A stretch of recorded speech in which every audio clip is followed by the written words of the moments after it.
करवावहै तेजस्विनावधीतमस्तु मा विद्विषावहै। ओम शांति शांति शांति। श्रुतिस्मृतिपुराणानाम् आलयं करुणालयं नमामि भगवत्पादं शंकरं लोकशंकरं। शंकरं शंकराचार्यं केशवं बादरायणं सूत्रभाष्यकृतौ वन्दे भगवन्तो पुनः पुनः। ईश्वरो गुरुरात्मेति मूर्तिभेदविभागिने व्योमवद्व्याप्तदेहाय दक्षिणामूर्तये नमः। ओम। પેલા 10 શ્લોક એક સાથે આપણે ચેન્ટિંગ કરીએ। ओम श्री परमात्मने नमः। अथ चतुर्थोऽध्यायः। श्री भगवानुवाच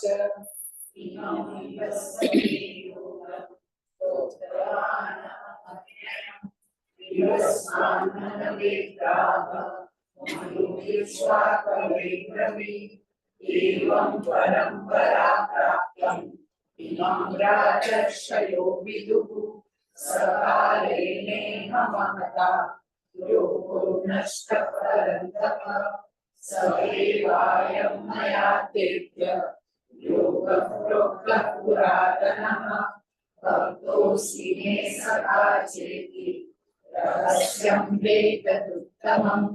अर्जुन उवाच अपरं भवतो जन्म परं जन्म विवस्वतः तद्विजानीयाम् प्रोक्तवानिति। भगवान् उवाच बहूनि मे व्यतीतानि जन्मानि तव चार्जुन तान्यहं वेद सर्वाणि न त्वं वेत्थ परन्तप। अजोऽपि सन्नव्ययात्मा भूतानामीश्वरोऽपि सन् प्रकृतिः स्वामधिष्ठाय सम्भवाम्यात्ममायया यदा यदा हि धर्मस्य ग्लानिर्भवति भारत अभ्युत्थानमधर्मस्य तदात्मानं सृजाम्यहम्। परित्राणाय साधूनां विनाशाय च दुष्कृतां धर्म संस्थापनार्थाय सम्भवामि युगे युगे। जन्म कर्म च मे दिव्यम् एवं योगे तत्त्वतः त्यक्त्वा देहं पुनर्जन्म नैति मामेति सोऽर्जुन। वीतरागभयक्रोधा मन्मया मामुपाश्रिताः बहवो ज्ञानतपसा पूता मद्भावमागताः। બસ 10મો શ્લોક જે છે એની સંગતિમાં પહેલા આપણે જોઈ લે આદિ શંકરાચાર્યજી શું કહે છે કે ન એષ મોક્ષ માર્ગ ઇદાનીં પ્રવૃત્તઃ કિં તર્હિ પૂર્વમ અપી। આદિ શંકરાચાર્યજી 10મા શ્લોકની સંગતિમાં કહે છે કે મેં તમને જે આ જ્ઞાન આપ્યું એ કઈ નવું જ્ઞાન નથી। ઇદાનીં પ્રવૃત્તઃ એવું નથી હમણાં શરૂ થયો એવો કોઈ નવો યોગ નથી। આ જ્ઞાન માર્ગ ઉપર આ બ્રહ્મ વિદ્યા પ્રાપ્ત કરનારા બહવઃ ઘણા બધા એવા મહાન લોકો હતા કે જેમણે આ જ્ઞાન પૂર્વે પ્રાપ્ત કરેલું હતું। મેં તમને આની પહેલા વાત કરી એમ કે ભગવાન અવતાર ધારણ કરે છે તો એવું નથી કે ભગવાને કોઈ નવો પંથ શરૂ કર્યો। આ ગુઢ રાજમાર્ગ છે, એવો રાજમાર્ગ છે કે જેમાં પૂર્વે જનક રાજા છે, વશિષ્ઠ ઋષિ છે, વેદવ્યાસજી છે, શુકદેવજી છે, અત્યારે આપણે કહીએ લાઈક આદિ શંકરાચાર્યજી છે, આપણા મહાન ગુરુજનો છે, એવા કેટલાય મહાન વ્યક્તિઓ આ રાજમાર્ગ ઉપર ચાલેલા છે।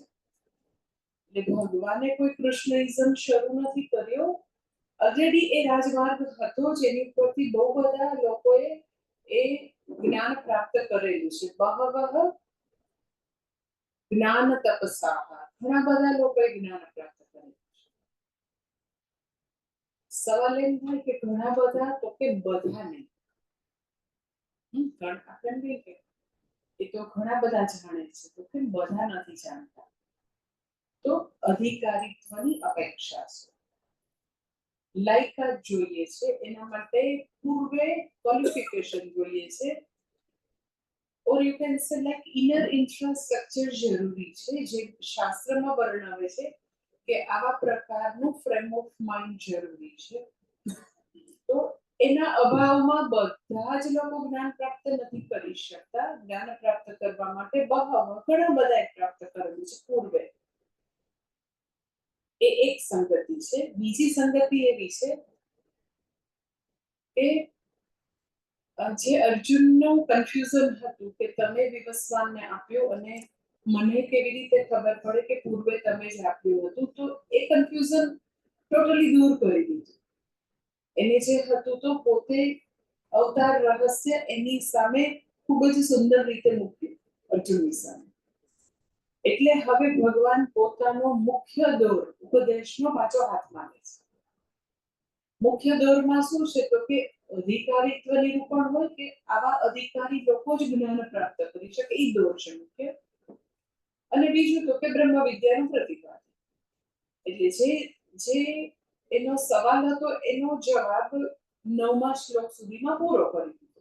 એનું કન્ફ્યુઝન, શંકા નિવારણ થઈ ગયું. તો હવે મુખ્ય દોર હાથમાં લે છે. મુખ્ય દોર હાથમાં લે છે એમાં એ છે કે બધા લોકો પ્રાપ્ત નથી કરી શકતા, કારણ કે પ્રાયર ક્વોલિફિકેશન ઇઝ મસ્ટ. અગર વ્યક્તિમાં અધિકારીત્વ નથી, પાત્રતા નથી, તો ગમે તેટલો શ્રવણ કરે, 1 વર્ષ નહીં, એ અનેક વર્ષો સુધી શ્રવણ કરે, અનેક ગુરુજન પાસે શ્રવણ કરે, તો પણ એનામાં કોઈ પણ પ્રકારનો બદલાવ નહીં આવે. એટલે એનું આપણી પાસે જ્વલંત ઉદાહરણ કોઈ હોય તો ધૃતરાષ્ટ્ર છે. આપણા બધા સુધી ભગવદ ગીતા આવે એની પહેલા સંજયે આખી ભગવદ ગીતા ધૃતરાષ્ટ્રને સંભળાવી હતી. જ્યારે ભગવદ ગીતાનો અહીંયા પ્રારંભ થાય ધૃતરાષ્ટ્ર ઉવાચથી પહેલા અધ્યાયથી, તો એ પ્રારંભ જ સૂચવે છે કે આ સંજય અત્યારે ધૃતરાષ્ટ્રને કહેવા બેઠો, આપણે બધાને નહીં. હા, એમ કે જ્યારે ભગવાન ઉપદેશ આપી રહ્યા હતા ત્યારે સામે જો શ્રોતા તરીકે હોય તો અર્જુન હતો, અને સાયમલ્ટેનિયસલી પેલેસમાંથી કોઈ સાંભળતું હતું તો સંજય હતો. પછી સંજયે સૌથી પહેલા જો કોઈને જ્ઞાન આપ્યું હોય તો એ જ જ્ઞાન જે ભગવાનના શ્રીમુખેથી એને પેલેસમાં બેસીને સાંભળેલું હતું, એ જ જ્ઞાન એઝ ઇટ ઇઝ કઈ બાકી રાખ્યા વગર પૂરેપૂરું ધૃતરાષ્ટ્રને સંભળાવ્યું. તો ધૃતરાષ્ટ્રમાં એક રતિભર પણ પરિવર્તન નથી આવ્યું. એનો જે પાંડવો માટેનો દ્વેષ છે એ એવો ને એવો. એનામાં જે કાવાદાવા, ખટપટ, પુત્રાસક્તિમાં અંધપણું કોઈ પરિવર્તન નથી. એને આખી ભગવદ ગીતા સાંભળીને એવું નથી કીધું કે ભલે 10મો દિવસ છે પણ ચલો યુદ્ધને આપણે બંધ કરો અને એ લોકોને અડધું રાજ્ય આપી દો. યુદ્ધમાં વિનાશ સિવાય બીજું કઈ નથી હોતું, કોઈનો વિજય નથી હોતો, બંધ કરો યુદ્ધ. એટલી માનવતા પણ એનામાં જાગૃત નથી થઈ. બ્રહ્મ વિદ્યાની તો વાત જવા જ નહીં. એટલે તમને સમજાય છે કે આપણે સાધક તરીકે આપણો પૂર્ણ પ્રયત્ન અને ફોકસ અધિકારી બનવામાં હોવો જોઈએ. અગર આપણી અંદર રહેલા જે બધા દોષ છે, જે બી અંદર ખટપટ કરવાની વૃત્તિ, જે બી મેનિપ્યુલેશન છે, જે બી જૂઠું બોલવાનું, જે બી લેઝીનેસ છે, તમસ છે, પ્રોક્રેસ્ટિનેશન છે, ગુસ્સો છે, એ બધાને અકબંધ રાખીને તમે જેવું માનતા હો કે ભગવદ ગીતા ભણીને અમે પારંગત થઈ જશું, તો કઈ નથી થવાનું. ભગવદ ગીતા બ્લેસ એને જ કરી શકે જે લોકો પોતાનું અંતર પર શુદ્ધ કરવા માટે અહર્નિશ પ્રયત્નશીલ છે એ લોકો. એટલે કોઈ બી લોકો પૂર્ણ અધિકારીત્વ સાથે ગીતા ભણવા આવતા હોતા નથી.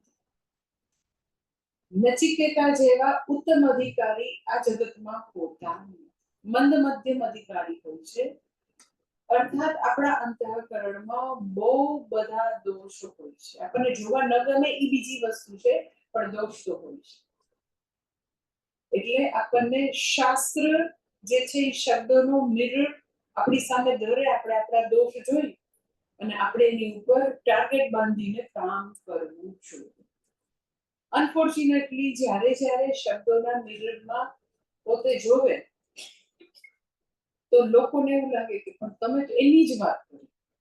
સપોઝ બીજા અધ્યાયમાં એંગર મેનેજમેન્ટની વાત આવે, ત્રીજા અધ્યાયમાં આવે કામ એશ ક્રોધ એશ, બીજા અધ્યાયમાં આવે સંગાત સંચાલિત કામ કામ ક્રોધો વિચારે. તો હું એક આખું લેક્ચર એંગર મેનેજમેન્ટ ઉપર લખી દઉં છું. જેવું લેક્ચર પતે ને એટલે ઇન્વેરિયેબલી તમે એક્ઝેક્ટ મારા હસબન્ડ માટે જ કીધું આ ક્રોધ. તો હું એને કહું કે મારે તો જે સામે બેઠા હતા, જે સાધક કે શ્રોતા બેઠો એના માટે કીધું, મારા હસબન્ડ માટે નથી કીધું. ઇન અધર વર્ડ, સુધરવાની જે સાંભળે છે એને જરૂર છે, પણ લોકો જ્યારે શ્રવણ કરે છે તો એ એવી રીતે શ્રવણ કરે કે આ બીજા માટે છે, બીજાએ સુધરવાની જરૂર છે, બીજાને એકદમ એપ્લિકેબલ છે. તો શ્રવણ જે છે એનાથી મને બ્લેસિંગ નથી મળતા. એ શ્રવણ થકી આપણે આજે છીએ એના કરતા આવતીકાલે વધારે આપણામાં કમ્પેશન, આપણામાં પ્રેમ, આપણામાં સમજણ નહીં આવે. શ્રવણ થકી રોજને રોજ આપણે વધારે ને વધારે સારા અને ધાર્મિક મનુષ્ય બનીએ, કરુણાવાન બનીએ, સમજણવાળા બનીએ, વધારે ઇમોશનલી મેચ્યોર બનીએ, તો માનો કે શ્રવણથી આપણને બ્લેસિંગ પ્રાપ્ત થઈ રહ્યા છે. એટલે રોજે રોજ આપણે કસોટી કરવાની છે, રોજે રોજ સફાઈ કરવાની છે, શુદ્ધિકરણ કરવાનું છે, તો ખુદનું કરવાનું છે. અને ખરેખર શાસ્ત્રનું આ એકમાત્ર પ્રયોજન છે, ભગવદ્ ગીતાનું આ એકમાત્ર પ્રયોજન છે કે મારી પાસે અધિકારીત્વ નથી, ગુરુ પાસે આવ્યા ત્યારે બહુ બધા દોષો લઈને આવ્યા છીએ અને આપણે આપણી તરફ જોવાની બદલે આપણને આજુબાજુની વસ્તુઓને ટીકા ટિપ્પણી પંચાયત ગ્રામ પંચાયત.com ની વેબસાઇટ આપણે અપડેટ કરતા જ રહેવી. સો નિયમ એવો છે ઓનેસ્ટલી કે જેટલી વાર મારી નજર બહાર તરફ છે તો હું મારા દોષો જોવાનું ચૂકી જઈશ. જીવન છે બહુ જ ટૂંકું છે, આપણી પોતાની આંતરશુદ્ધિ કરવા માટે બહુ ટૂંકું છે. એટલે મેં તમને કીધું કે ખરેખર આપણે યમરાજાની ક્યુમાં ઊભા છીએ. ક્યારે નંબર આવી જશે ખબર નથી. પોતાની અંતઃકરણની અંદરના બધા દોષો દૂર કરવા માટે એક જન્મ ઓછો છે. જેટલી વાર આપણે બહાર જોયા કરે કે બીજા લોકો માટે આપણને એવા એજન્ડા છે કે આને આમ કરવું જોઈએ, આને ન કરવું જોઈએ, આ કેમ આમ છે, તો એટલો સમય બે પ્રકારના ગેરફાયદા છે કે આપણે એવું કરીને અનનેસેસરી જજમેન્ટલ બનીને કદાચ પાપ બાંધીએ, એવું ન કરવું હોય. એન્ડ સેકન્ડ થિંગ, આપણે આપણી જાતને જોવાનું ચૂકી જઈએ છીએ. એટલે જે સેલ્ફ ઇન્ટ્રોસ્પેક્શન જે છે એવી એક મહાન તક હંમેશા મળતી હોય જ્યારે આવી જગ્યાએ આવે ત્યારે. We get some inner space to see our limitations, આપણા જે બી દોષ છે, અશુદ્ધિ છે, જોવાનો ચાન્સ એક્ઝેક્ટલી અત્યારે છે. બાકી તો દુનિયામાં એટલું બધું એક પછી એક રોજે કામ આવી જતું હોય, એટલા બધા કર્મોમાં લોકો ખૂટી જતા હોય, તો you don't get chance to see ourselves. તો આ જે છે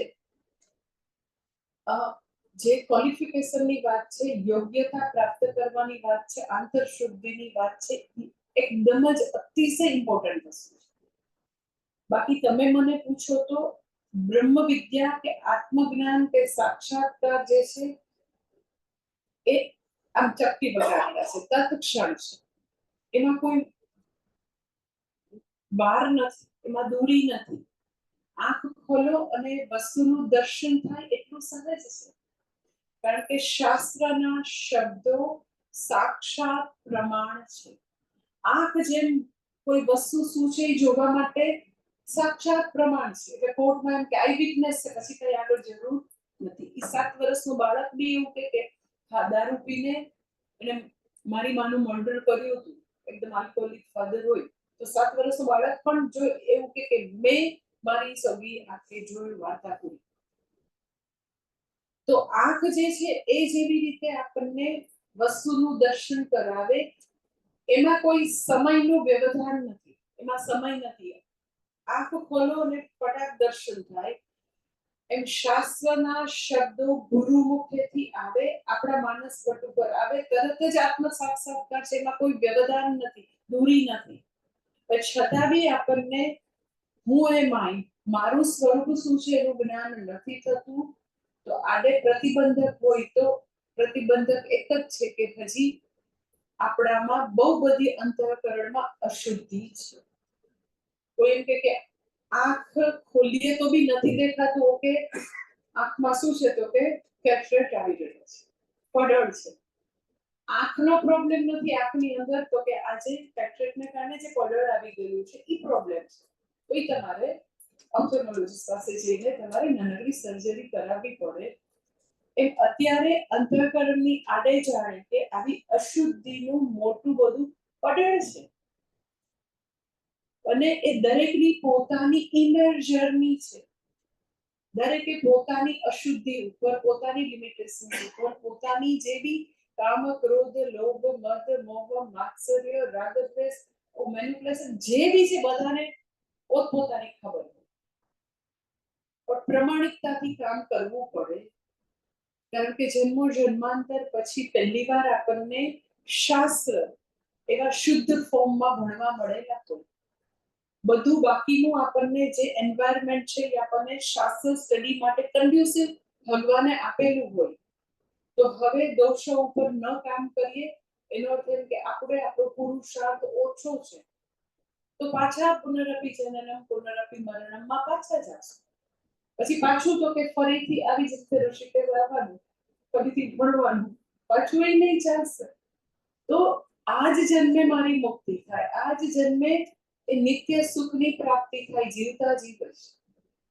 એવું જો આપણો સંકલ્પ હોય તો આપણે આપણા દોષો ઉપર ઓબ્જેક્ટિવલી જજમેન્ટલ, ખુદ માટે પણ જજમેન્ટલ બન્યા વિના ઓબ્જેક્ટિવલી ટાર્ગેટ બાંધીને કામ કરી શકો. ક્રોધ ઉપર કરી શકાય. જે ઇન્દ્રિય નિગ્રહ ન હોય, કોઈ બી ઇન્દ્રિય પાસે આપણે લાચાર હોઈએ, શબ્દ, સ્પર્શ, રૂપ, રસ, ગંધ, રૂપ માટે લાચાર હોય કે ટીવી જોવા બેઠા તો રિમોટ કંટ્રોલ થી ટીવી રિમોટ કરે છે કે રિમોટ કંટ્રોલ આપણને રિમોટ કરે છે. અડધી કલાકની 5 કલાક જોવાય છે. તો બધાને પોતપોતાની ખબર હોય કે કઈ ઇન્દ્રિયો પાસે આપણે લાચાર છીએ. એટલે તમે પૂછો તો કેટલું બધું હોમવર્ક બાકી છે અને જિંદગી કેટલી ટૂંકી છે. એટલે હવે આ 10મા શ્લોકમાં ભગવાન એ વસ્તુનું પ્રતિપાદન કરે છે કે બહુ બધા લોકોએ આ રાજમાર્ગ ઉપર ચાલીને જ્ઞાન પ્રાપ્ત કર્યું છે. બધા નથી કરી શક્યા કારણ કે અધિકારીત્વ અપેક્ષા છે. કયું અધિકારીત્વ એ શ્લોક માટે છે? શ્લોકનું ભાષાંતર જોઈ લઈએ. કે છે વીતરાગ ભય ક્રોધાઃ મન્મયા મામુપાશ્રિતાઃ. કે એવા લોકો છે, પેલા આપણે અન્વય જોઈ લઈએ કે વીતરાગ ભય ક્રોધાઃ મન્મયાઃ મામુપાશ્રિતાઃ જ્ઞાન તપસા પૂતાઃ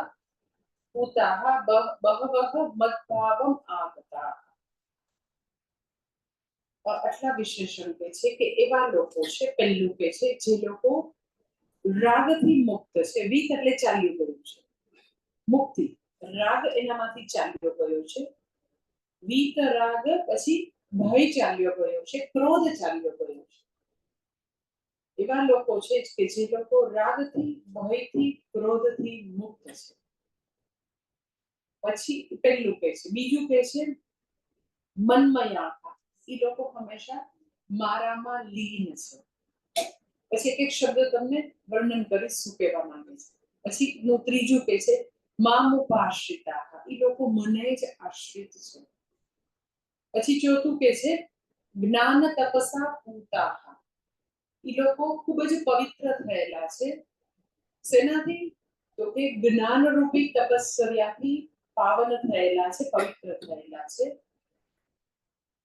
અને કેટલા લોકો છે તો કે બહવહ મદ્ભાવમ આગતા, આવા ઘણા બધા લોકો મારા ભાવને પામેલા છે. આખું ભાષાંતર ફરીથી બોલું છું કે જેની અંદરથી રાગ, ભય અને ક્રોધ ચાલ્યા ગયા છે, જે લોકો મારામાં જ લીન થયેલા છે, મને જ આશ્રિત છે અને જ્ઞાનરૂપી તપશ્ચર્યાથી લોકો પાવન થયેલા છે, એવા અનેક લોકો મને જ પ્રાપ્ત કરેલા છે, મને જ એ લોકો મારા જ સ્વરૂપને એ લોકો પામ્યા છે. તો પહેલું કે છે, પહેલો શબ્દ that is વીતરાગ ભય ક્રોધા. વીત એટલે ચાલ્યું ગયું છે, ત્રણ વસ્તુ ચાલી ગઈ છે, રાગ, ભય, ક્રોધ. તો પહેલો શબ્દ હું લઉં છું વીતરાગ. વીતરાગ શબ્દ તમે ઘણી બધી જગ્યાએ અધ્યાત્મની બધી બુક્સમાં સાંભળેલો હશે, વાંચેલો હશે. રાગ ચાલ્યો ગયો છે. રાગ એટલે આપણે એને તમે ઈચ્છાઓ કયો, કામનાઓ કયો, આ બધા એના પર્યાયવાચી શબ્દો. એની અંદરથી બધી કામનાઓ ચાલી ગઈ છે, ઈચ્છાઓ ચાલી ગઈ છે, રાગ ચાલ્યો ગયો. કેવી રીતે ચાલી ગયું? કારણ કે કામના તો એક્સેસ મને પૂછીને નથી આવતી કે હું આવું, તમે ક્યાં જાઓ, તો પૂછીને તો આવતી નથી કામના.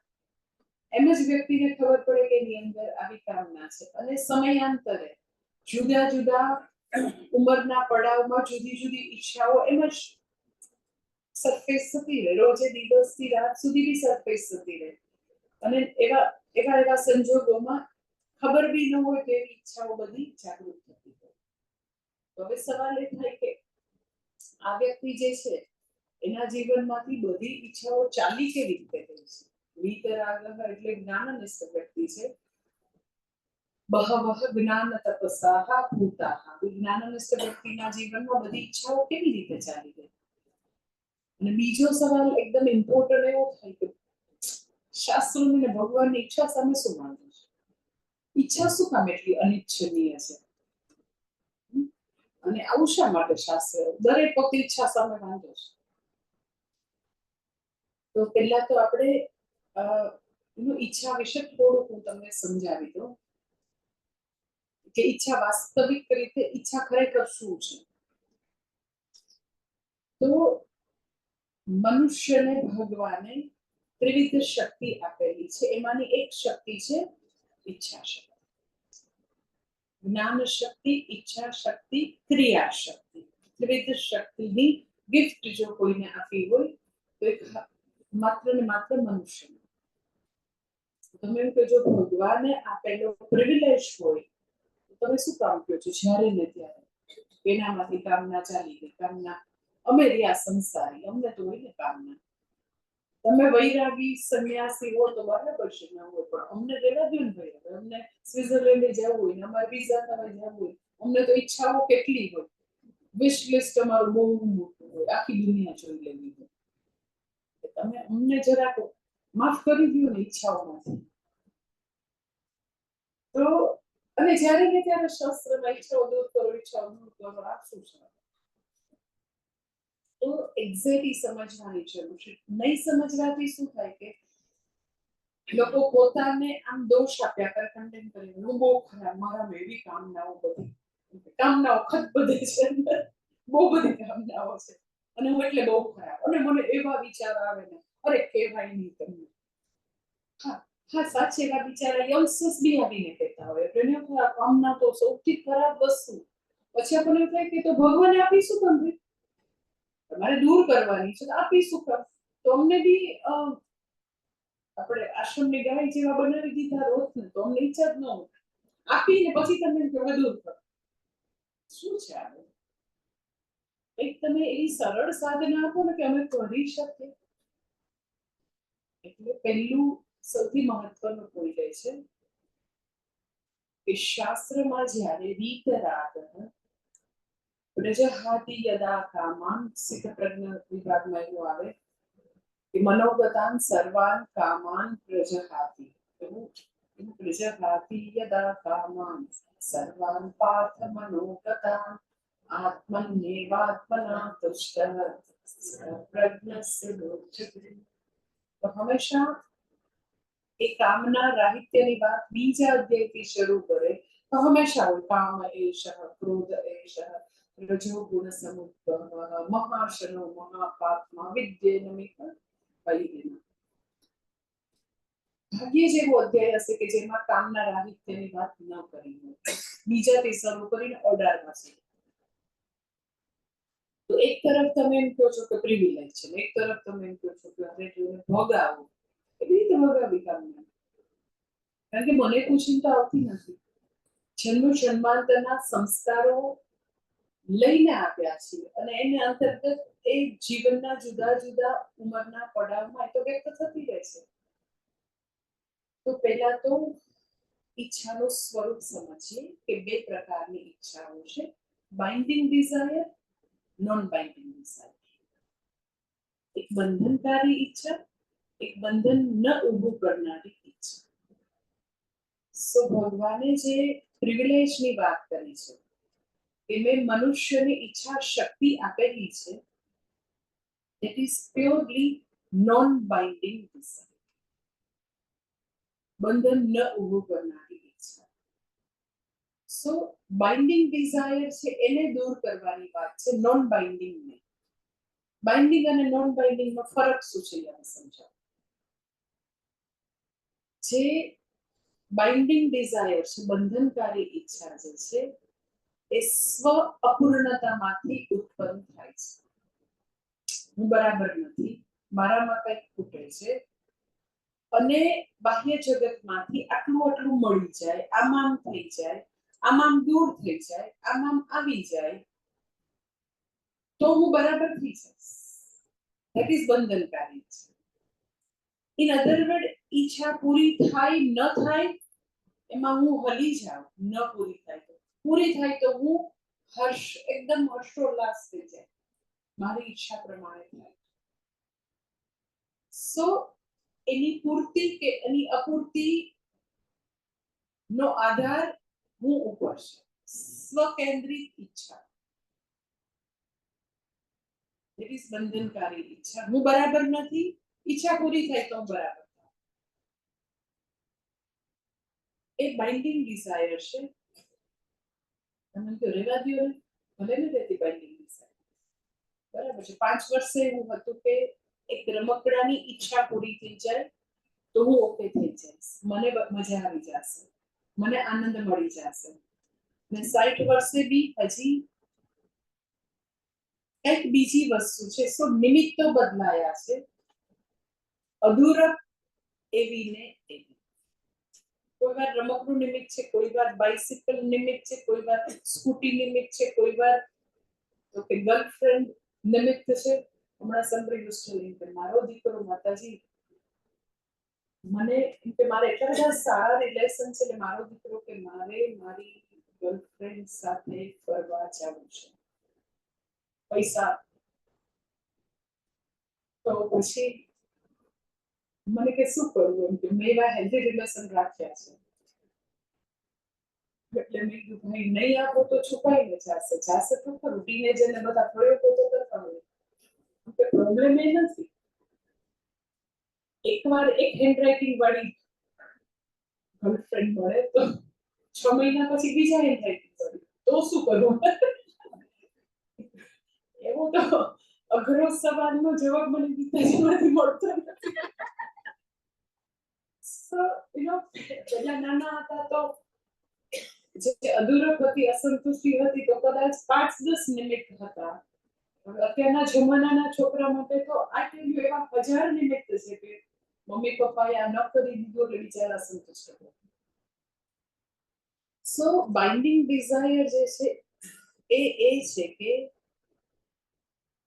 જેમાં આપણે સમજણા થયા ત્યાંથી આજ સુધી ખાલી નિમિત્તો બદલાના છે.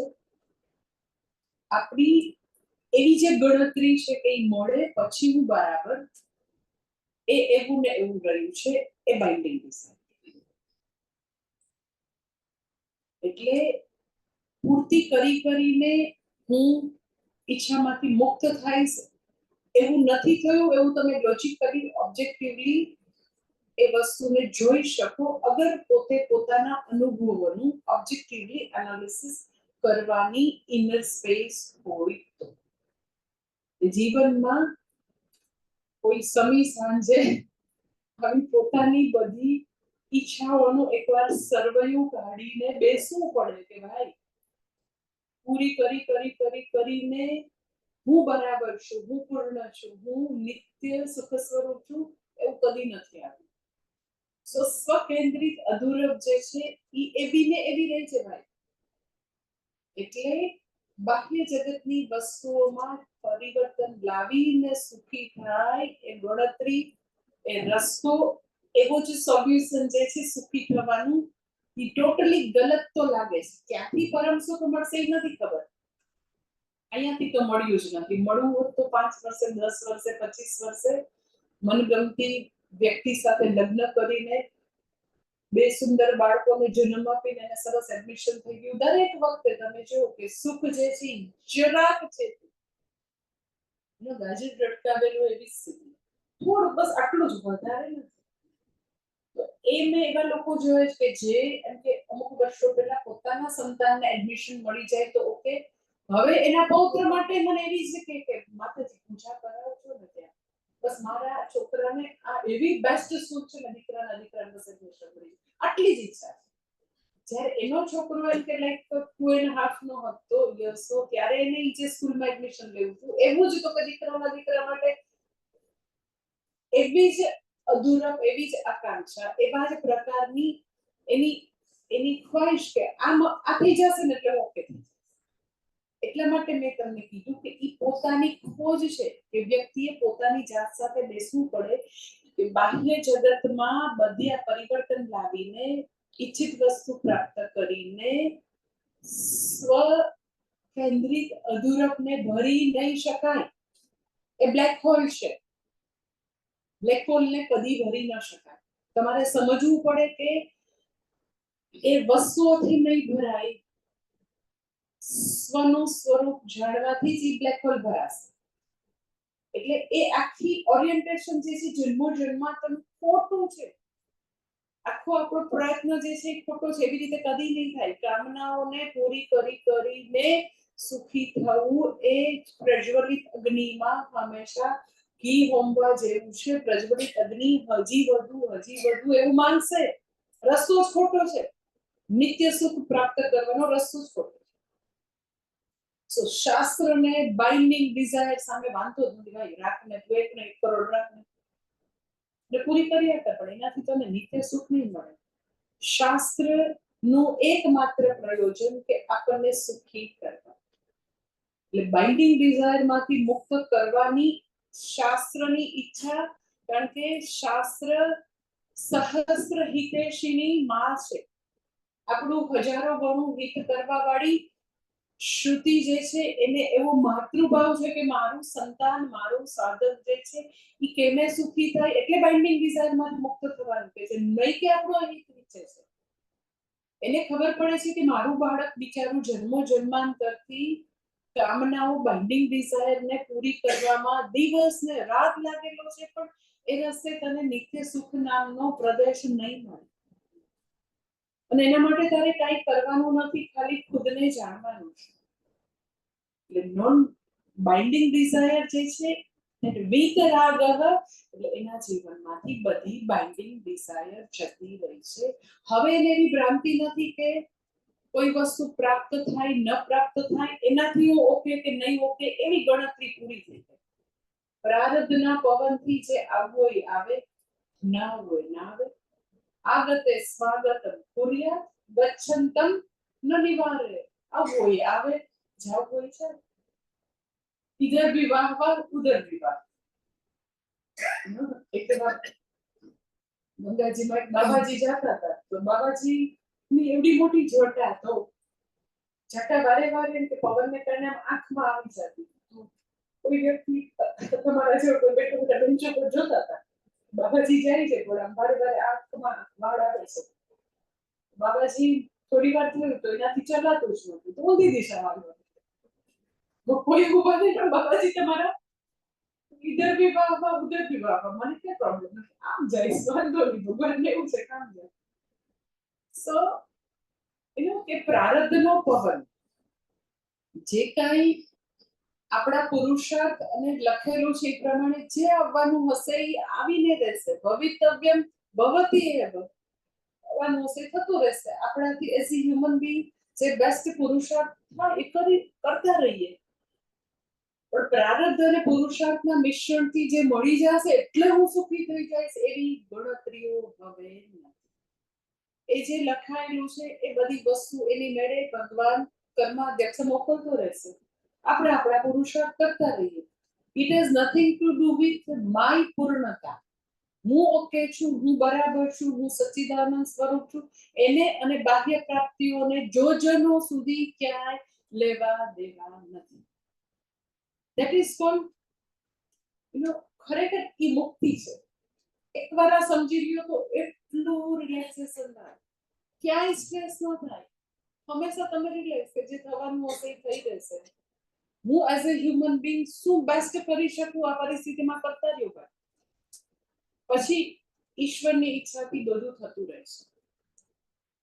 એટલે વ્યક્તિની જીવનમાંથી જે દિવસે બાઇન્ડિંગ ડિઝાયર આ રીતે ડિસેપિયર થઈ જાય સમજીને,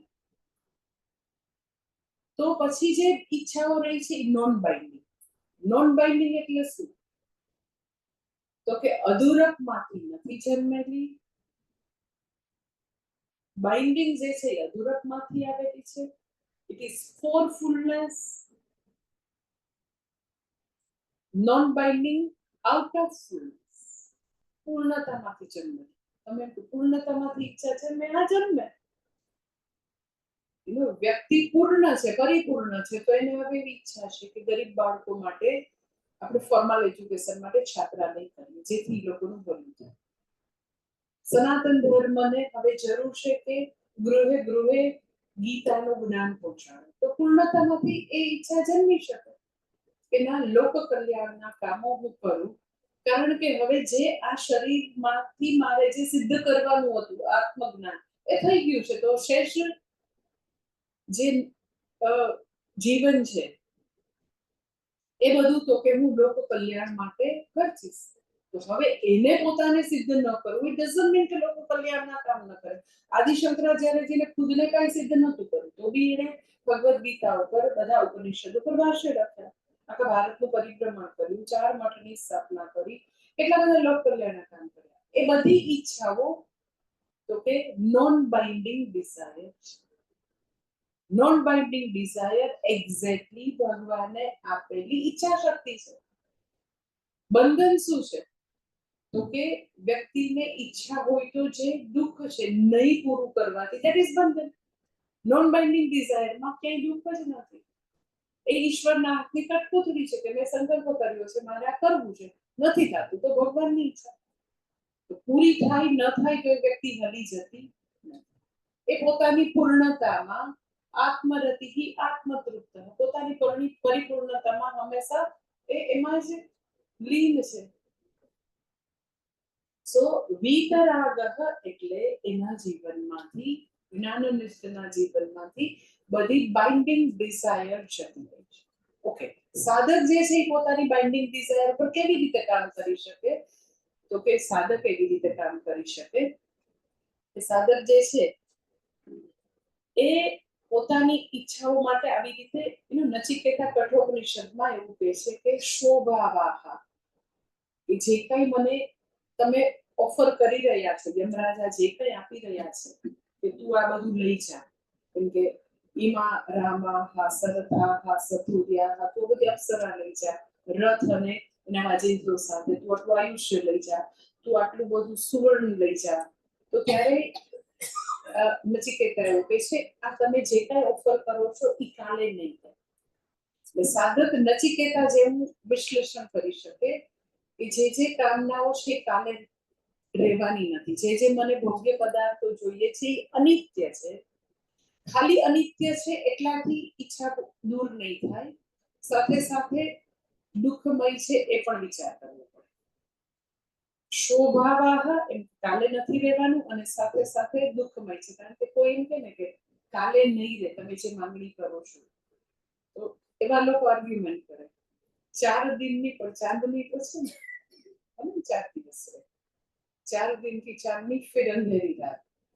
तो એ 4 દિવસમાં જે ચાંદની છે એ બી તો કે અતિશય પાછું એમાં દુઃખ પણ છે, ક્ષણિક બી છે અને દુઃખમય પણ છે. એટલે જે ઈચ્છાઓ જે છે ઈચ્છાઓ ઉપર જો વ્યક્તિ એવો વિચાર કરે, પોતાને જે કામનાઓ ખૂબ જ એનો એની પર એનો કંટ્રોલ ન હોય તો એની પર એ લોકો વિચારી શકે ક્ષણિક છે, એમાં ઘણું બધું ઇન્વેસ્ટમેન્ટ કરીએ મળતર બહુ ઓછું છે. એટલે જે 5મા અધ્યાયમાં જે શ્લોક છે ને કે યેહિ સંસ્પર્શજા ભોગાઃ દુઃખયોને એવતે આદ્યંતવંતઃ કૌંતેય નતેષુ રમતે બુદ્ધ. આદિ ને અંત વાળું છે, દુઃખમય છે એવું નથી કહેતા, દુઃખની યોની એટલે બધા જ્યાંથી દુઃખ જન્મે એવું એવા પ્રકારનું છે. એટલે પોતાના જ અનુભવોનું વિશ્લેષણ કરીને જોઈ શકે અને એમ કરીને પોતે કામના ઉપર પ્રભુત્વ લાવી શકે.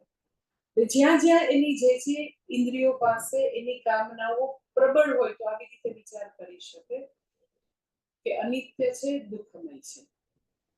અને ત્રીજી વસ્તુ સાધક માટે છે અને ધેટ ઇઝ તો કે કર્મયોગના જીવનથી રાગદ્વેષ ઉપર પ્રભુત્વ ખૂબ જ આવે. એક તો આવી રીતે પોતાના અનુભવોનું યથાર્થ વિશ્લેષણ, જે બી ઈચ્છા કરી હોય તો એને ખબર પડે કે એમાં ઇન્વેસ્ટમેન્ટ કરતા મળવાનું ઓછું છે અને પાછું એમાં વિયોગનું દુઃખ તો છે જ, કે તો બી કાલે જતું રહેવાનું. એટલે એ બધી જ લાઈક યુ નો કે જે બી પ્રાપ્તિ હોય એ ચાહે સંબંધો છે, ચાહે પૈસા છે, જે બી છે એ બધી વસ્તુમાં એ બધી ઈચ્છાઓ ખૂબ જ પ્રબળ એટલે હોય. ધન છે, સંબંધો જે છે, બધાની ઈચ્છાઓ પ્રબળ એટલા માટે હોય. રીઝન હું તમને કહું કે એને એઝ ઇટ ઇઝ જોવાનું સામર્થ્ય નથી. એઝ ઇટ ઇઝ જોવાનું સામર્થ્ય નથી એટલે શું? તો કે એને છે એના કરતા વધારેની વેલ્યુ આપેલી હોય, વેલ્યુ એડિશન એની અંદર હોય. તમને ખાલી એક એક્ઝામ્પલ આપીને પછી આગળ લઈ લો ફટાફટ. કે સપોઝ ધન છે, પૈસા, તો સૌથી વધારે પ્રબળ કામના હોય તો વિતેષણા છે. વિતેષણા, પુત્રેષણા, લોકેષણા, આવું તમે વિવિધ ઈચ્છાઓ વિશે સાંભળેલું છે. તો ધારો કે ધનની એષણા, લોભ, એમાંથી મેં જોયું છે, મેં બી એવું કે 100માંથી 99 લોકો એમાંથી મુક્ત ના થાય. ડાઈ વાતો કરે પણ બધી સિક્યોરિટી ધનમાં જ લાગે. ભગવાનમાં બિલકુલ નહીં, શાસ્ત્રમાં બિલકુલ નહીં. પૈસો મારો પરમેશ્વર ને હું પૈસાનો દાસ. ભયંકર એટલે ભયંકર ધનમાં સિક્યોરિટી. હવે ધનની એવી કામના હોય કે લાસ્ટ બ્રેથ સુધી એને અર્થકામનો પુરુષાર્થ જ દેખાય, બીજું કઈ દેખાય છે. એટલે ભયંકર કામના, that is binding desire. Binding એટલા માટે કે એને એવું થાય છે કે જેમ ધન વધારે એમ હું વધારે સુખી.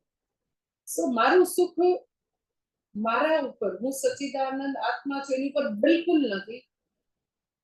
ધન બરાબર છે તો હું બરાબર, હું જ્યાં સુધી કમાઉં છું ત્યાં સુધી બરાબર.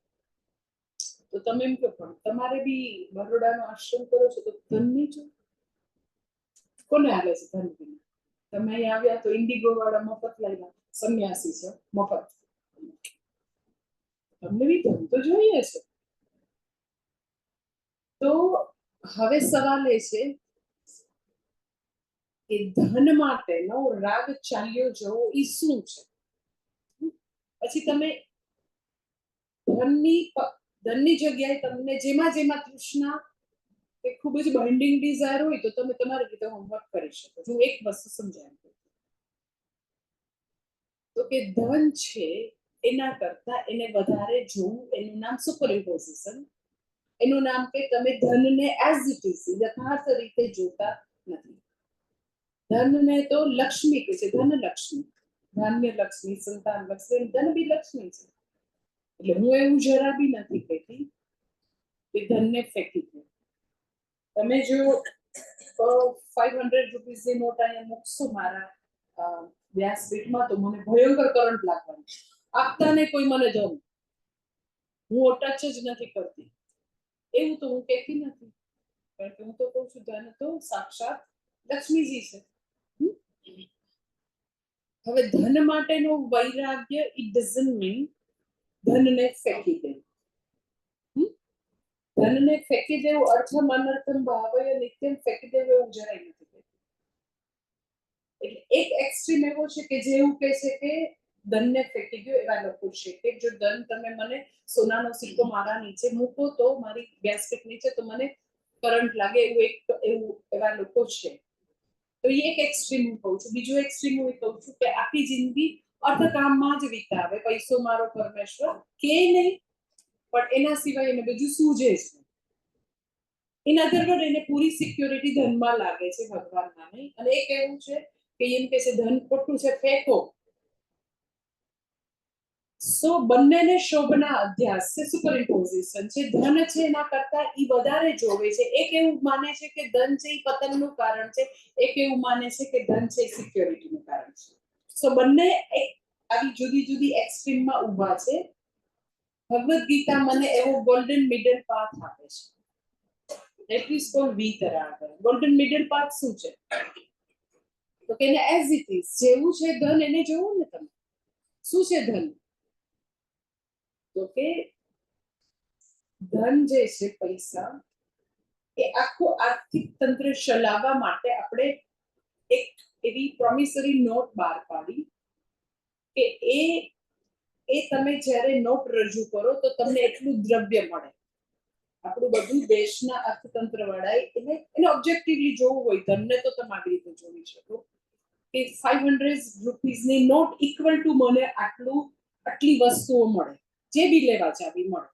સો તમે એવું કહી શકો કે money equal to buying power. Money equal to buying power. જેટલું તમે નોટ મૂકી એટલું બાઇંગ પાવર તમને મળ્યું.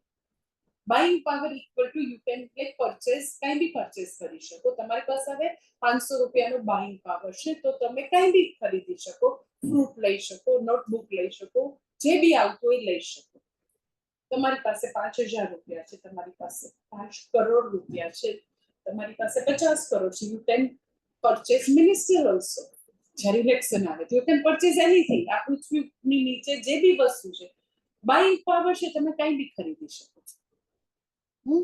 સો ઓબ્જેક્ટિવિટી કોને કહેવાય? ધન માટેની યથાર્થ એઝ ઇટ ઇઝ જોવું. એટલે money equal to buying power equal to વસ્તુઓ equal to comfort equal to happiness, એવું કહેશો? No. Money equal to buying power, yes. Money equal to buying power equal to દ્રવ્ય લેવા, યસ. એને કારણે એમ કે વ્યક્તિએ મર્સિડીઝ ખરીદી તો યસ કમ્ફર્ટ મળી એને થોડી. જોકે મને તો હજી નથી સમજાતું કે સાચે મને બધા પૂછે કે હાઈ એન્ડ કારમાં કોઈ મને લઈ જાય ને તો પછી જે છોકરાઓ યંગ્સ એના શોખીન હોય ને, અરે માતાજી મને કહો ને તમને કેવી લાગી, તો મને ખબર જ નથી પડતી. હું આપણી ઇનોવામાં બેસું કે એવી કોઈ બી કાર, મને ખરેખર મારી તો એ પ્રમાણે અક્કલ ઝીરો છે. મેં તો મારા માટે તો કાર છે એક જગ્યાએથી બીજી જગ્યાએ જવાનું સાધન માત્ર છે. મને ભાન જ નથી પડતું. મને ટેકનોલોજીની બી ખબર નથી કારની. મેં કઈ ઓટો કાર રોજ વાંચતી નથી, ખબર નથી મને કઈ. So you can say comfort વધી છે એવું તમે કહી શકો પ્રોબેબલી, પણ એનાથી સુખ ખરીદી શકાય એવું કોણે કીધું? જે દિવસે આપણે એવું માનીએ કે money equal two happiness and security, that is our superimposition, that is our ભ્રાંતિ. શાસ્ત્રની ભાષામાં કહો તો એને શોભના અધ્યાસ કહેવાય. અધ્યાસ ની સુપરઇમ્પોઝિશન. જે નથી એ તમે જોવાનો પ્રયત્ન કરો છો. હવે money equal to buying power equal two કઈ બી ખરીદી શકાય એટલું તમે રાખો, that is golden middle path. પણ જે દિવસે તમે એમ કહો કે હા એટલે હું વધારે સુખી, અમે અમારી દીકરી સુખી ઘરમાં પરિણાવી છે, એટલે શું? તો કે પૈસા. સો ધન માટેનો મને વૈરાગ્ય છે એવું ક્યારે કહી શકાય? તો ધનને હું સુખ અને સુરક્ષાના સાધન તરીકે ન જોતા મારો વ્યવહાર ચલાવવાના સાધન તરીકે જો, તો ધન જે છે એના માટેનો મને વૈરાગ્ય છે એવું કહેવાય. વૈરાગ્ય ડઝન્ટ મીન કે તમે વસ્તુઓને ફેંકી દીધી છે. વૈરાગ્ય એટલે યથાર્થ ઉપયોગ, ઉપભોગ નહીં. એઝ ઇટ ઇઝ તમે જે છે એવું તમે એને જોવાની કોશિશ કરો છો, એવી રીતે વેપાર કરો છો. જ્યારે ખાલી ઉપયોગિતા ફંક્શનલ વસ્તુ જ રહેશે તો પછી ધનની પાછળ ગાંડપણ, ધનની પાછળ જીવન ખર્ચવાની વાત ઓટોમેટિક નીકળતી જશે. એ પછી જેવી જેવી સમજણ એવા એવા કર્મ. અહીંયા નથી સમજ એટલે પાગલની જેમ ખાલી પૈસાની પાછળ જિંદગી બગાડે છે. પણ જો સમજ આવે કે ધન મારો વ્યવહાર સારી રીતે ચલાવી શકે, મારા પોતાના શરીરની લિમિટેશન છે, તો મને આવું થોડું કમ્ફર્ટ જોઈએ છે તો ઓકે થોડા વધારે પૈસા જોશે, પણ ધન સુખ અને સુરક્ષા આપવા માટે ની અંદર એવી ઇનબિલ્ટ ધનની અંદર છે જ નહીં. ધનની પોતાની એવી કોઈ ક્વોલિટી, ધનની અંદર એવી કોઈ વસ્તુ જ નથી કે મને સુખ સલામતી આપે. સુખ અને સલામતી, પૂર્ણ સુખ અને પૂર્ણ સલામતી ક્યાંય હોય તો મારા ખુદમાં છે, અને મારે શોધવી પડે. વીતરાગ એટલે વ્યક્તિના જીવનમાંથી બાઇન્ડિંગ ડિઝાયર જતી રહી છે. બધી પ્રાપ્તિઓને as it is objectively daylight જેવી લાઈક સી થ્રુ જોઈ શકે છે કે સંબંધો આટલું જ આપી શકે. સંબંધો કદી સુખ માટે નથી, સંબંધો ગ્રો થવા માટે છે. પતિ પત્ની ભેગા થયા છે ઇમોશનલી મેચ્યોર બનવા માટે. બે એકબીજાને સુખી કરી દેશે કદી નહીં, એનાથી ઊંધા માટે બે ભેગા થયા છે. એકબીજાને બરાબર તકલીફો અને દુઃખ આપવા માટે, કારણ કે પૂર્વના બહુ બધા પાપની લેતી દેતી છે. હા, કોઈ એવું માને કે સંબંધો મને સુખી કરી દેશે, અને કેટલા એટલે કેટલી માનતાઓથી ને આઈવીએફ ને કેટલી 25 વાર આઈવીએફ થી દીકરો આવ્યો હોય તો ઈ જ દીકરો 20-22 વર્ષનો થાય તો ઈ જ મા બાપ છાપામાં એવી જાહેરાત આપે, આ દીકરો અમારા કયામાં નથી, એના નામે વ્યવહાર કરશો તો અમારી કોઈ જવાબદારી નહીં. જો દીકરો ખરેખર સુખી કરતો હોય તો જે આટલી માનતાઓ અને આટલા આઈવીએફ પછી આવ્યા છોકરાને, તો હંમેશા એને સુખી જ કરશે. એટલે કયો સંબંધ તમને પરમેનન્ટ હેપીનેસની ગેરંટી આપે છે? દરેકે દરેકની ઇન્ડિવિજ્યુઅલ બધાના અનુભવ છે કે ભાઈ ક્યાંય સુખ નથી. સુખ માનીને એ જીવન સાથીની પસંદગી કરી હતી, પણ મેક્સિમમ દુઃખ તો ત્યાંથી મળ્યું. ઇટ ડઝન્ટ મીન કે સંબંધો ફેંકી દે, ખાલી ખબર પડે કે સંબંધો ભેગા મળીને ઇમોશનલી ગ્રો થવા માટે હતા. મારું સુખ તો મારે શોધવાનું છે શાસ્ત્ર દ્વારા, ગુરુ દ્વારા. ખુદનું સુખ મારે શોધવાનું એ બાકી છે. એટલે દરેક પ્રાપ્તિઓને as it is objectively analysis કરીને જો જોવો તો વૈરાગ્ય સહજ. જે વસ્તુ મારે જે જોઈએ છે એ આપવાની તાકાત નથી તો ઓટોમેટિક ખરી જાય. વૃક્ષ ઉપરથી પાકું ફળ ખરે એમ ખરી જાય. જેની તમને એવું લાગે કે આની મને ઉપયોગિતા નથી, એનો ત્યાગ સહજ છે. દિવાળીમાં બહેનો બધું કામ કરે અને આખા વર્ષમાં એને એમ થતું હોય કે આ ડબ્બો મને કામ લાગશે, આ શેમ્પૂની બોટલ ભલે રહી પંપ છે ને તો એનાથી કોઈ વાર આમ કંઈક અમારે પેલું પાવડર અને લિક્વિડ ભરવા થશે, ફલાણું ટીકડું કરીને કેટલું હંગરી હોય. પછી દિવાળીના દિવસે ફેંકે, પછી સપોઝ મોટી ડસ્ટબિનમાં ફેંકેલું હોય ને બહાર દેખાતું હોય તો એની ફ્રેન્ડ સાથે મોર્નિંગ વોકમાં નીકળે તો એ કે ઓલો પાવડરનો ડબ્બો મેં ફેંક્યો છે, ઓલું છે મારું છે. જે વસ્તુ નિરર્થક છે, મારે હવે જે કરવું છે એના માટે કામનું નથી, તો કેળાની છાલ જેવી રીતે નિરર્થક છે એવું ખબર પડે તો એનો ત્યાગ માટે કોઈ કઈ ઉપદેશ આપવો પડે? એની મેળે ત્યાગ છે. એટલે મને આપણે નિત્ય સુખ ઝંખીએ છીએ, હંમેશા પ્રસન્નતા જોઈએ છે, જીવતા જીવ મને જલસા જોઈએ છે, આનંદ જોઈએ છે. આમાંની એકઈ વસ્તુ નિત્ય સુખની ગેરંટી નથી આપતી તો એનો ત્યાગ સહજ છે. ઈ જેટલી ઉપયોગિતા છે એટલું તમે રાખશો. કે હું મર્સિડીઝમાં બેસીશ તો ઈ મને સુખની ગેરંટી નથી આપતી. ખાલી મારા પગમાં એવી તાકાત નથી સો આઈ નીડ કાર. શું તો કે એક જગ્યાએથી બીજી જગ્યાએ, પણ મર્સિડીઝ હોય એટલે હું સુખી થઈ જાય એવું નથી. તો વ્યક્તિ 1 કરોડ કદી નહીં ખર્ચે.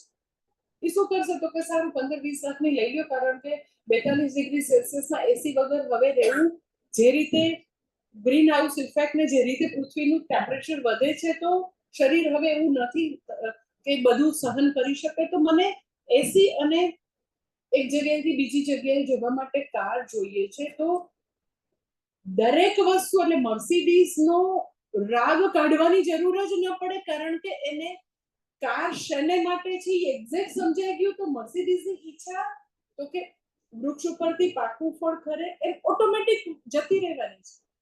એવી અનેક ઈચ્છાઓ કે સાડી છે 5000 ની બી આવે ને 50,000 ની આવે, પોતાની દીકરી દીકરાના લગ્નમાં ને લાખ રૂપિયાની આવે. પણ જેને અક્કલ હોય કે આપણે 50 વર્ષે આવા જ દેખાશું, આપણી દીકરી 25 વર્ષની જેવા બ્યુટીફુલ નહીં જ દેખાય, લાખ રૂપિયાની સાડીમાં ઈ જ મોઢું કે થોબડું રહેવાનું, ગમે તેવા લીટા લપાડા કરશે પેલી પાર્લર વાળી, પણ જે છે એ જ રહેવાનું છે. અને મને સ્વીકાર્ય છે.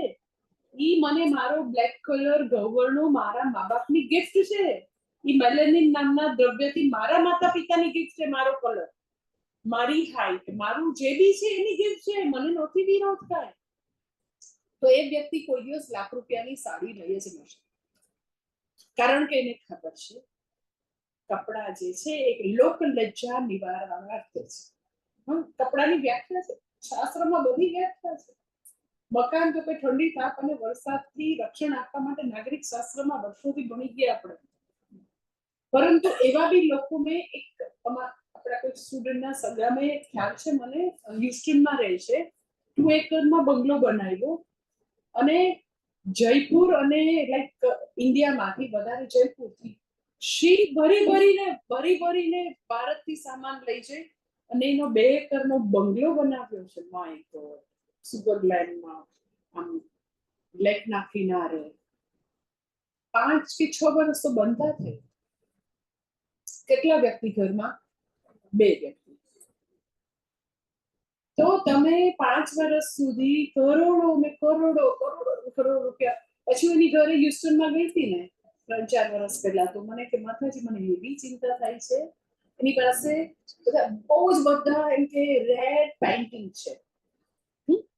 મને કે આ હું હવે અહીંયાથી કોને આપીશ અને હું શું કરીશ આનું? મન કે એ તો દીકરી છે ને, મને કે હું બંગલો બનાવતી ત્યારે મને કહી દીધું મારો એક રૂમ નહીં બનાવતી, હું ભલે છે ભૂમિમાં પગ નથી મૂકવાનો, મને મારો દેશ અને હું અહીંયા જ કામ કરીશ. મને કે ભાઈ આવું નથી, બેડરૂમ બનાવવાની ના પડી. પછી ઓલા બહુ જ કીધું બનાવો છે. સારું, ભોય ઉપર મારી પથારી જાય છે, મારા કઈ પેલા બેડ ને આવું કઈ ફર્નિચર થાય નહીં, ભોય ઉપર પેલું નાખીને પરણેલી છે દીકરી, પણ બહુ જ ભારત માતાના અને દેશની સેવાના સંસ્થા છે. તો ઘરને તમે એસેન્શિયલ લાઈક ટાપ, ઠંડી તાપ અને એનાથી રક્ષણ માટેનું એક સાધન તરીકે જોઈ શકો. અને તમે તો કે કરોડો શિપ તમે ત્યાંથી જયપુરથી લાવીને તમે આવડો મોટો પેલેસ બી ખરીદી શકો. એટલે હું એવું નથી કહેતી કે એટલે એન્ફિલા ને એવા બધા બંગલા નીતા અંબાણી ને બને એવું કઈ કહેતી નથી. હું તો ખાલી એટલું જ કહું છું કે એવું આપણને ભ્રાંતિ છે કે એવો બંગલો હોય કે ત્યાં સુખી થઈ જાય. ખાલી એટલું જ કહું છું. ભલે ને સોનાની લંકા બાંધી દે, મને ક્યાં વાંધો છે? રાવણની બી હતી જ ને, રાવણ સંતુષ્ટ હતો, એની તૃષ્ણા આવીને એવી હતી. ખાલી એટલું જ કહું છું કે જો એવું સમજાય કે એવી સોનાની બી આખી લંકા હોય, આખું મોટું બધું ગમે તેવું હોય, પણ એને અને પરમ સુખને જોજનો સુધી કોઈ પણ પ્રકારનું ન લેવા ન દેવા. બાંધવું હોય તો બધું બંધાય, એમ્બિશન હોય તો મને કઈ વાંધો નથી, પણ એટલે સુખી થશું એવું કનેક્શન કાઢી નાખું. ધેટ ઇઝ કોલ્ડ વૈરાગ. એટલે ધેટ ઇઝ વીતરાગ. એટલે વ્યક્તિ જે છે સોના અનુભવોના વિશ્લેષણથી સંબંધો, આવી બધી જે બી ગ્લિટરિંગ વર્લ્ડની બધી ઈચ્છાઓમાંથી પછી પોતાના અનુભવમાંથી આ પ્રાપ્ત કર્યું તો કેવા દુઃખી થયા હતા, કઈ મળ્યું હતું, એવું બધું પોતે પોતાની રીતે ડિરાઈવ કરી અને ધીરે ધીરે કામના બાઇન્ડિંગ ડિઝાયર માંથી મુક્ત ઈઝીલી થઈ શકે. પણ બધાની ખુદની ખોજ હોય. એટલે જે ગાંડપણ હોય આવી રીતે ડ્રેસ માટેનું, પછી એમ કે બધી ડિઝાઇનર વસ્તુ માટેનું, એવું જે બી ગાંડપણ હોય એ બધું ધીરે ધીરે તમને ખબર નહીં પડે એમ બાઇન્ડિંગ ડિઝાયર દિવસે દિવસે અદ્રશ્ય થતી રહેશે. જેમ જેમ એટલે છેલ્લો તમને હું ઉપાય કહું કે બાઇન્ડિંગ ડિઝાયર માંથી મુક્ત થવું હોય તો જેટલું શાસ્ત્ર શ્રવણ શ્રદ્ધાથી કરો અને સાથે સાથે પોતાની વૈચારિક યાત્રા ચાલુ રહે તો હું તમને લખીને આપું, તમને ખબર નહીં પડે એમ આવી બંધનકારી ઈચ્છાઓ જે એક જમાનામાં બહુ બધું ગમતું હતું એની મેળે ડિસેપિયર થઈ જશે. તમને મળવા વાળા લોકો જે હંમેશા તમારી આજુબાજુ હોય તો એ લોકોને એમ થશે તમને આમાં રસ નથી. પહેલા તો તમે બહુ કહેતા હતા, જેવી નવી હોટલ ખુલે તો તમે કહેતા હતા. તો એ વ્યક્તિને ત્યારે ખબર પડશે કે અરે હવે આમાં નથી ઇન્ટરેસ્ટ, હવે આમાં ઇન્ટરેસ્ટ નથી. ઇનફેક્ટ મેં ત્યાં સુધી જે આપણા નિયમિત બધા સાધકો ઓનલાઈન ને બધું ભણતા હોય તો એ લોકોને મેં એવું કહેતા સાંભળ્યા છે ધેટ ઇઝ ડેન્જરસ. માતાજી કે અમારા સગાવાલા મિત્ર મંડળમાં એ લોકો વાતો કરે એવો હવે કંટાળો આવે છે. એ જ જ્વેલરીની વાતો, એ જ ગોસિપ, એ જ બધાને પેલો છોકરો આવ્યો, ઓલી છોકરી આમ કર્યો, ઓલા બોયફ્રેન્ડ, એવો કંટાળો એમ થાય કે મારી દેરાણી માર મળવું નથી, મારા આ નેબરને અને તેને જે પહેલા રસના ઘૂંટડા આવતા હતા હવે બિલકુલ એ લોકો સાથે કોઈ વેવલેન્થ મેચ જ નથી થતા. ડેન્જરસ એટલા માટે કે સામાજિકતા પછી છૂટતી જાય અને એનો પછી જે ગ્રુપ છે એ જે બધા સત્સંગી છે એનું જ પછી ગ્રુપ એ જ બધા એની આસપાસ ગોઠવાઈ જાય. કારણ કે બૌદ્ધિક લેવલ એકદમ જ બદલાય છે, એકદમ જ. તમે વેદાંત ભણો એટલે ઓનેસ્ટલી વ્યક્તિ તેજસ્વી બની જાય, ઇન્ટેલેક્ચ્યુઅલ એનું લેવલ બદલાતું જાય છે. આવું નાના છોકરા જેવું ચાઇલ્ડિશ બધી વસ્તુ એની મેળે ખરતી જાય અને ટોટલી વેદાંતનો સાધક છે એનું લેવલ આખું ફરી જાય. એટલે જે બધી આવી ચકલા ચૂથવાની નાની નાની વસ્તુમાં ખોટું લાગ્યું, ખરું લાગ્યું, ઓલાને તો સંભળાવી દેવું છું, ઓલાને તો હવે તે દિવસે આમ કહી દેવું છે, એ બધામાંથી બી ઉપર ઉઠી જાય. કારણ કે હૃદય વિશાળ થયું કે ચલો જવા દો, એને ક્ષમા આપી દો, હવે એવું કરવાની જરૂર નથી. જ્યારે હજી જે લોકો સત્સંગ નથી કરતા એ બધા ડીપ રૂટેડ રાગ દ્વેષ એટલા એના હોય કે આને તો બતાવી જ દેવું છે, નાનો બદલો લઈ લેવું છે. ત્યારે સાધકની જર્નીમાં પોતે વધારે ને વધારે આગળ અને એની ઉન્નતિ થતી હોય તો એનું દિલ વિશાળ થાય, લોકોને પ્રેમ કરી શકે, અપનાવી શકે, લેટ ગો કરી શકે, સમજી શકે, મદદ કરી શકે. જ્યારે બધા એમ કે ના એવું કરવાની થોડી જરૂર છે, આપણે મામેરામાં 5,000 જ આપવાના. અરે નણંદની સ્થિતિ નથી સારી, આપણે 10,000 આપીએ તો આપણે ક્યાં કરીએ? ના, એને ત્યારે આમ જ કર્યું હતું. તો જે લોકો ભગવદ્ ગીતા ભણે તો એનું એકદમ જેનરસ થઈ જાય કે હશે ભાઈ, એને અત્યારે ઘરમાં જરૂરત છે, આપણે દીકરીને માટે જો ત્યાં ભેગા થઈને 5 લાખ આપશું તો બિચારાનું આટલું દીકરીના લગ્નમાં પતી જશે. એટલે તમે જોજો કે જેમ જેમ વ્યક્તિ વેદાંતનું શ્રવણ શ્રદ્ધાથી કરે તો કામનાઓ બાઇન્ડિંગ ડિઝાયર તો જાય, પણ એનામાં ધીરે ધીરે ધીરે કમ્પેશનનું ઝરણું એટલું મોટું થતું જાય, બધાને મદદ કરે તો એટલું બધું એનું શુદ્ધ અને સુંદર જીવન થતું જાય. એટલે બાઇન્ડિંગ ડિઝાયર તો તમને ખબર નહીં પડે, તમારે સંકલ્પ નહીં કરવો પડે કે આ જતું જ રહેશે બધું. ખાલી જરૂર એટલી છે કે શ્રવણમાં કન્સિસ્ટન્સી, કમિટમેન્ટ, શ્રદ્ધા, સાતત્ય હોય શ્રવણમાં, ખૂબ જ કમિટમેન્ટ અને વિથ શ્રદ્ધા. હું તમને લખી દઉં, એક કઈ બાઇન્ડિંગ ડિઝાયર નહીં. પછી ખાલી નોન બાઇન્ડિંગ ડિઝાયર જે બધા મહાત્માઓની, બધા સંન્યાસી જ્ઞાનનિષ્ઠ લોકોમાં એવી જ ઈચ્છાઓ રહેશે કે કેવી રીતે હું જગતના લોકોનું જીવ માત્રનું ભલું કરું. પછી તમે જો જીવન કેટલું સરસ થઈ જાય. કારણ કે જ્યારે વ્યક્તિ પોતે પોતાનામાં પ્રેમનું ઝરણું છે, પોતે સંતુષ્ટ છે, તો તમે બીજાને આગળ આવીને કરી શકો. ખુદ અસંતુષ્ટ છે તો એ લોકોને શું કરવા? જે બધા ખૂબ જ હાર્શ શબ્દો, કઠોર શબ્દો વાપરે, સંકોચી છે, બીજાને મદદ નથી કરવી કારણ કે ખુદ એટલા અસંતુષ્ટ છે. જ્યારે ભગવદ્ ગીતા તમને એવા પૂર્ણ, એવા સંતુષ્ટ, એવા ધૈર્યવાન, એટલા બધું એમ કે ઇનર સ્ટ્રેન્થ વાળા બનાવે કે હવે સુખી થવા માટે બહારની કોઈ વસ્તુ જોતી. અને પાછી ભગવદ્ ગીતાની યુનિકનેસ એ છે કે એવું નથી કે તમે આખી ગીતા ભણો પછી મળશે. નો, જેટલે અંશે તમે ભણતા જશો એટલે અંશે એ દૈવી ગુણો આપણામાં આવતા જશે અને સંકુચિતતા છે એ નીકળતી જશે. ધેટ ઇઝ વીતરાગ. પછી કોઈ છે એનામાંથી ભય ચાલ્યો ગયો છે, ક્રોધ ચાલ્યો ગયો છે. પછી ઓમ પૂર્ણમદ પૂર્ણમિદં પૂર્ણાત પૂર્ણમુદચ્યતે પૂર્ણસ્ય પૂર્ણમાદાય પૂર્ણમેવાવશિષ્યતે ઓમ શાંતિ શાંતિ શાંતિ. હરિ ઓમ. શ્રી ગુરુભ્યો નમઃ. હરિ ઓમ.